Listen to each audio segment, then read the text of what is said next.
Hey everybody, I'm here with the last video of the year and I would like to show you a sink and float demonstration today.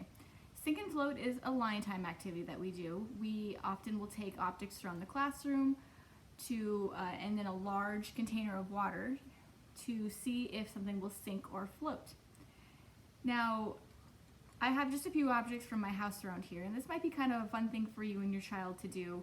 You could just go around your house, just grab pretty much any kind of an object that you don't mind getting wet, and a big bowl of water would be good. I really like these big old animal cracker containers because you can see through it, and it's large enough that you can get a decent amount of water in there. So that's what I like to use, but just about anything would be okay. You could use a bathtub, big mixing bowl, anything like that. So here I am with all of my objects. And I'll see. I have a toy car. It's kind of big, it's kind of heavy. Let's see if it sinks or floats. Oh, it sank. It went down to the bottom of my jar.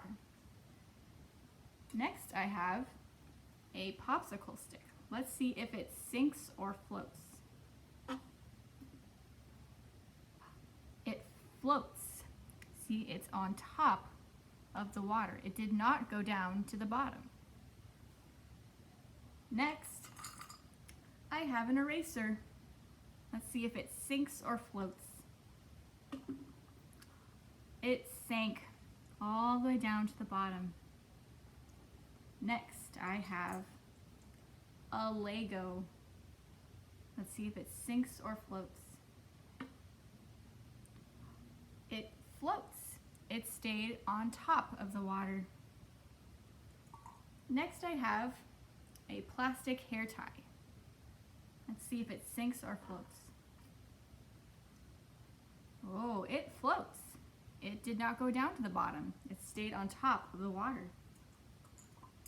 Next I have a rock that's shaped like an egg. It's a really big rock, really heavy. Whew, that sank really fast. It went all the way down to the bottom of the jar, really fast. Next I have a plastic tomato. It's like some play food that my daughter has. Let's see if it sinks or floats. It floats. It stayed on top of the water. Next I have a bottle cap. Let's see if it sinks or floats. Oh wow, it sank all the way to the bottom of our big jar. Next I have a rubber band. Let's see if it sinks or floats. Ooh, oh, okay, so it went down, but it's not quite all the way at the bottom. Can you see it in there? It didn't go all the way to the bottom, so it's actually kind of floating.